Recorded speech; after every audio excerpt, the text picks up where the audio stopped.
नमस्कार दोस्तों, स्वागत है आपके YouTube channel top trending GK में। दोस्तों, जो रेलवे जेई के फॉर्म हैं वो 30 जुलाई को स्टार्ट हो रहे हैं। उससे पहले यहाँ पर रेलवे ने एफएक्यू जारी कर दिया है।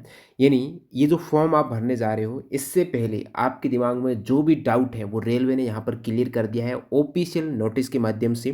टोटल आप देखेंगे कितने सवालों का जवाब यहाँ पर रेलवे ने दिया है, तो 65 क्वेश्चंस है। जो आपके डाउट बनते थे, बनने योग्य थे, वो सारे सवालों का जवाब यहाँ पर इस वीडियो में अपन जानने वाले हैं। शॉर्ट में इंपॉर्टेंट सवाल है वही देखेंगे। दो इंपॉर्टेंट सवाल, अलग अलग वेतन स्तर हैं, लेवल 7 हो गया, लेवल 6 हो गया, क्या उन हेतु अलग से आवेदन आप कर सकते हो? अलग अलग पोस्ट के लिए क्या अलग आरआरबी का चयन कर सकते हो? यदि आवेदन करते हो तो क्या होगा?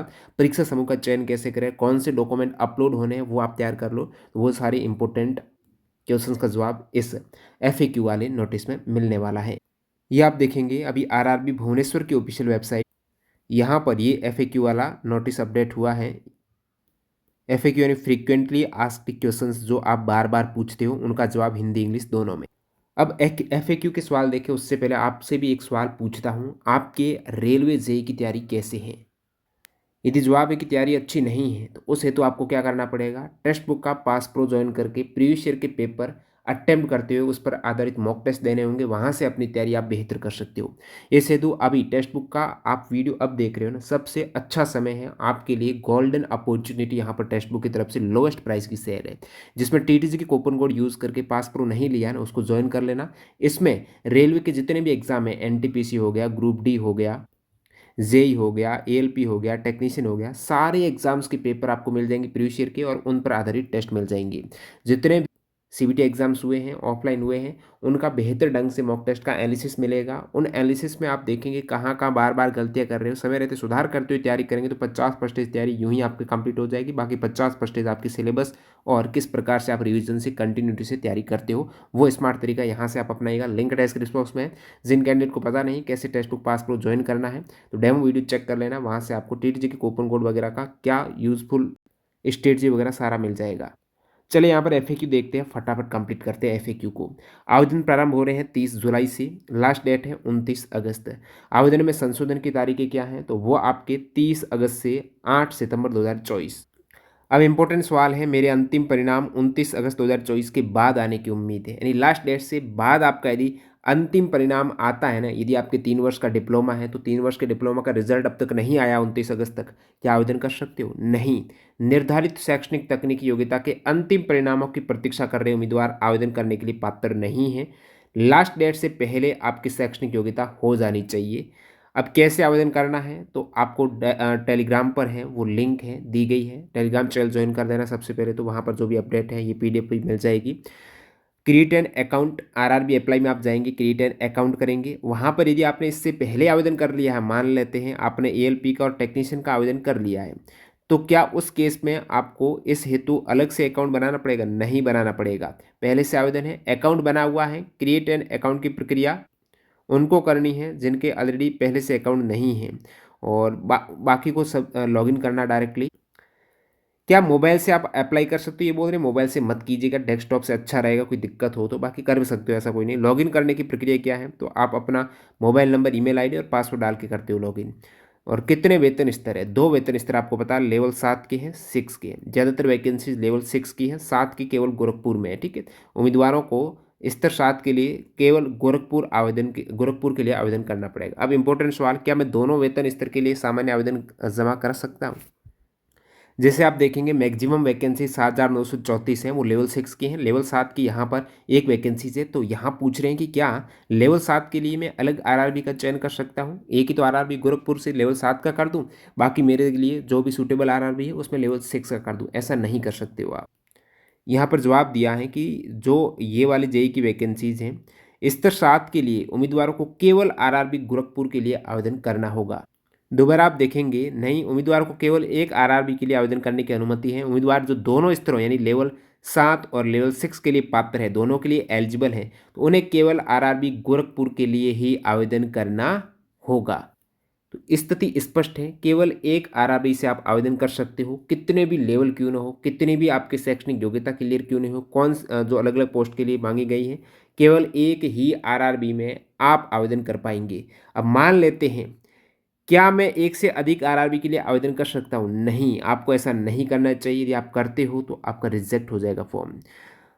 नहीं, आपको ऐसा नहीं करना चाहिए। एक ही आरआरबी में कई बार आवेदन करने पर सभी आवेदन अस्वीकृत हो जाएंगे। एक सवाल बनता है, मैंने लासिक सर्जरी कराई है, आई के लिए जो लासिक सर्जरी होती है ना, क्या मैं आवेदन करने के लिए योग्य हूँ? तो लासिक सर्जरी रेलवे ने योग्य माना है, लेकिन ध्यान देना, लासिक सर्जरी से गुजरने वाले उम्मीदवार उन पदों के लिए योग्य नहीं है जिनके लिए चिकित्सा मानक A3 की आवश्यकता है। जैसे यहाँ पर जब आप ये पोस्ट पैरामीटर देखते हो रेलवे की वैकेंसीज का, जेई का, तो इसमें यहाँ पर लगभग B1 A3, जैसे ये junior engineer electrical EMU TRS, इसमें A3 मांगा गया, इसमें A3 मांगा गया।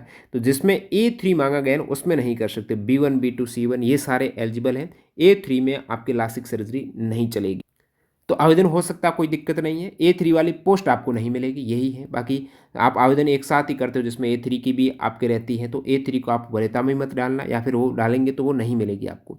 आधार सत्यापन की आवश्यकता क्यों है? ये बात की बातें हैं। आधार आपको सत्यापित करना है ताकि वहाँ पर आप एग्ज़ाम देने जाओ, वहाँ पर भी मांगते हैं आधार। और बाकी बताया है, अगर मेरे पास आधार नहीं है तो मुझे क्या करना चाहिए? तो आधार नहीं है तो लगभग सभी के पास है, ये इंपॉर्टेंट सवाल नहीं बनता आई थिंक। और साइन इन करने के बाद जो पासवर्ड भूल गए हो तो फॉरगॉट पासवर्ड करके अपनी जन्म तिथि के साथ अपना पंजीकृत ईमेल या मोबाइल नंबर दर्ज करेंगे, तो वहाँ से आपके ईमेल पते पर संशोधित पासवर्ड है वो चला जाएगा, और ईमेल पर भेजे गए पासवर्ड से आपको लॉगिन करना होगा, और उसके बाद चेंज पासवर्ड का ऑप्शन आपको मिलेगा, वहाँ से चेंज कर सकते हो। अब आरआरबी आपने कर दिया सेलेक्ट, क्या उसको बदल सकते हो? नहीं, आप आवेदन जमा करने के बाद चयनित आरआरबी को नहीं बदल सकते हो। यानी आवेदन सबमिट कर दिया उसके बाद नहीं कर सकते हो। वरना पेमेंट नहीं हुआ, सबमिट नहीं हुआ, तो तब तक तो कर ही सकते हो। और आप एडिट कर सकते हो क्या फॉर्म को? बिल्कुल। क्रिएट एन अकाउंट, जब आपने मोबाइल ईमेल आईडी दे दी है ना, उसके अलावा आवेदन में कोई भी विवरण है तब तक बदला जा सकता है, जब तक आवेदन जमा नहीं हो, फाइनल सबमिट नहीं हुआ हो, तब तक बदल सकते हैं। निःशुल्क यात्रा प्राधिकरण का लाभ कौन उठा सकते हैं? तो विशेषकर जो यहाँ पर अनुसूचित जाति और जनजाति के उम्मीदवार हैं ना, वो यहाँ पर निःशुल्क यात्रा का फायदा उठा सकते हैं। ईबीसी क्या है? ईबीसी यानी जो आर्थिक रूप से पिछड़े वर्ग है ना, उनको फॉर्म फी कम देनी पड़ रही है, तो ईबीसी आर्थिक रूप से पिछड़ा वर्ग है, यानी जिनकी वार्षिक पारिवारिक आय 50,000 रुपये से कम है, अथवा वो बीपीएल कार्ड धारक हैं, तो उस केस में वो ईबीसी के लिए पात्र है। आई थिंक ईबीसी जिनके पास बीपीएल कार्ड नहीं है ना, उनको सेलेक्ट नहीं करना है, क्योंकि आपको ईबीसी के लिए आय प्रमाण पत्र है वो बनाना पड़ेगा, और वहाँ से भी आपके रुपये मिल लग जाएंगे, 250 रुपये बता रहे हैं ना ये, तो वहीं से डायरेक्टली लग जाएंगे। और बाद में भी दिक्कत होती है, जब आप चयन हो जाता है और डीवी में जाते हो तो ईबीसी सर्टिफिकेट फिर बनाना, फिर वहाँ से आपको दोबारा ईबीसी सर्टिफिकेट में समय लग जाता है, और वो सारी एनर्जी। अच्छा है कि आप ईबीसी मत ही भरो। ईबीसी के लिए अब ईबीसी नहीं भरेंगे, एग्जाम देने जाएंगे तो क्या दिक्कत है? 500 में से रिफंड तो आ जाएगा लगभग सारी फीस का, 400 का तो। और आयु की गणना आपके 1/1/2025 से की जा रही है। और आपके पास ईडब्ल्यूएस है, SC ST सर्टिफिकेट है, कब तक के होने चाहिए? तो आरक्षण चाहने वाले उम्मीदवारों को ये सुनिश्चित करना है कि उनके पास CN के आवेदन जमा कराने की अंतिम तिथि 29 अगस्त तक जाति हो गया समुदाय प्रमाण पत्र होने चाहिए। उसके बाद का है तो दिक्कत हो जाएगी। अब फॉर्म फी माफ किसके है, कम किसके है? रियासत है ना, कम रियायत यानी कम किसके है? अनुसूचित जाति, अनुसूचित जनजाति हो गई, पूर्व सैनिक है, महिला है, इन सभी को फॉर्म फी में रियायत यानी छूट दी गई है। नेक्स्ट यहाँ पर कुछ सवाल हैं PWBD वाले कैंडिडेट के लिए, वो आप अपने अकॉर्डिंग देख लेना, आपको टेलीग्राम पर इसकी PDF दे देंगे। शुल्क वापसी के लिए कौन पात्र हैं? यानी जो CBT एग्ज़ाम देंगे ना 1, उनके लिए फ़ी रिफंड हो जाएगी। आवेदन में केवल मैट्रिकुलेशन दिखाई दे रहा है, मैं अपनी अन्य योग्यता कैसे ऐड करूँ? योग्यता के तहत प्रासंगिक योग्यता का चयन करें, योग्यता विवरण भरें और ऐड बटन पर क्लिक करके नेक्स्ट योग्यता आप भरेंगे। योग्यता प्रमाण पत्र पर तारीख उपलब्ध नहीं है तो प्रमाण पत्र पर उपलब्ध महीने के आखिरी तारीख दर्ज करें, महीने की अंतिम तारीख, जैसे मई 2023 दर्ज है तो 31 मई आप वहां पर दर्ज कर सकते हो। एक सवाल है कि मैंने इंजीनियरिंग की डिग्री हासिल की है, क्या मैं जेई के पदों के लिए आवेदन कर सकता हूँ? क्योंकि जब आप नोटिफिकेशन देखते हो तो उसमें 3 साल का डिप्लोमा के बारे में बात हुई है, तो क्या जिनके बीटेक कर रखी, बी कर रखी, वो एलिजिबल है? बिल्कुल। उच्च योग्यताएं जिनके बी और बीटेक है ना, वो यदि उसी डिसिप्लिन में, उसी ब्रांच में आपने जो 3 साल का डिप्लोमा मांगा गया है, उसी ब्रांच में आपने बीटेक कर रखी, तो आप यहाँ पर एलिजिबल हो। मैंने 2 साल का डिप्लोमा पूरा किया है, क्या मैं आवेदन करने के लिए योग्य हूँ? नहीं, 3 साल का चाहिए। कुल कितने दस्तावेज अपलोड करने, डॉक्यूमेंट क्या क्या अपलोड होंगे? सभी उम्मीदवारों को निर्धारित विनिर्देशों के अनुसार अपना स्कैन किया गया फोटो होगा, सिग्नेचर होगा। इसके अतिरिक्त आप SC ST जो अनुसूचित जाति जनजाति के उम्मीदवार को निःशुल्क यात्रा पास का लाभ उठाने के लिए जाति प्रमाण पत्र भी अपलोड करना पड़ेगा।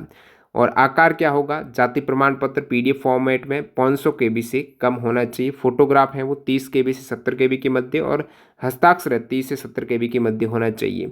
मैं शुल्क का भुगतान कैसे कर सकता हूँ? ये आप इजीली कर सकते हो UPI वगैरह से। और भर्ती प्रक्रिया में 2 आपका, एक तो CBT फर्स्ट होगा, उसके बाद CBT 2 होगा, फिर आपका DB होगा, और लास्ट में आपका मेडिकल होगा। परीक्षा समूह क्या है, इसका चयन कैसे करें? विभिन्न परीक्षा समूहों के लिए एक से अधिक न्यूनतम शैक्षणिक योग्यता रखने वाला उम्मीदवार विभिन्न परीक्षा समूहों का मानचित्रण करेंगे। परीक्षा समूह यानी ये जो मैपिंग टेबल है ना, इसकी बात हो रही है एग्जाम ग्रुप की। जैसे मैकेनिकल एंड एलाइड इंजीनियरिंग, आपके मैकेनिकल में डिप्लोमा कर रखा है, तो इस ग्रुप की सारी पोस्टों के लिए आप एलिजिबल रहेंगे। सॉरी, मैकेनिकल में कौन कौन से, मैकेनिकल एंड एलाइड इंजीनियरिंग में कौन से 3 साल के डिप्लोमा है? प्रोडक्शन है, ऑटोमोबाइल है, मैन्युफैक्चरिंग है, मैकेनिक इंजीनियरिंग है, ये सारे आपने कर रखे हैं। इनमें से किसी में भी डिप्लोमा कर रखा है तो आप एलिजिबल हैं। इलेक्ट्रिकल में आपने इलेक्ट्रिकल इंजीनियरिंग कर रखी है, या फिर इसके अंतर्गत जो भी सब्जेक्ट है उससे कर रखी है। इलेक्ट्रॉनिक्स में आपके इलेक्ट्रॉनिक्स इंजीनियरिंग, ये सभी इलेक्ट्रॉनिक्स में आ जाएंगे। इनका अलग से एग्जाम ग्रुप की बात हो रही है। सिविल इंजीनियरिंग के ये हो गए। CA में एग्जाम ग्रुप है, BSc in chemistry physics educational qualification है। बाकी आप योग्यता है, आप एलिजिबिलिटी है, तो आपके समक्ष ऑप्शन मिल जाएगा। आपने एक बार RRB का चयन कर लिया, बाकी अलग से वीडियो डाला हुआ है कि आपको कौन से RRB से फॉर्म भरना चाहिए। उसमें मैंने बताया कि इलेक्ट्रिकल के लिए कौन से पद हैं, सिविल के लिए कितने वैकेंसीज हैं, सभी के अलग अलग RRB वाइज अपन ने क्रम वाइज देखी थी वैकेंसीज। और परीक्षा समूह में आप यदि अपनी एजुकेशनल क्वालिफिकेशन सेलेक्ट कर देते हो तो आपको ऑटोमेटिकली वहाँ पर शो हो जाएगा। और फॉर्म में एक परीक्षा समूह का आपको चयन करना, सिविल वाला है तो वो कर देना, बशर्ते वो उस पद का चयन के लिए शैक्षणिक योग्यता चुने गए समूह में मेल खाती है। ये उम्मीदवार अपनी न्यूनतम शैक्षणिक योग्यता के अनुसार सभी चुने गए पदों के लिए पात्र होंगे। अपनी शैक्षणिक योग्यता के अनुसार आपको वहाँ पर पद दिख जाएंगे, इतना बड़ा इश्यू नहीं है।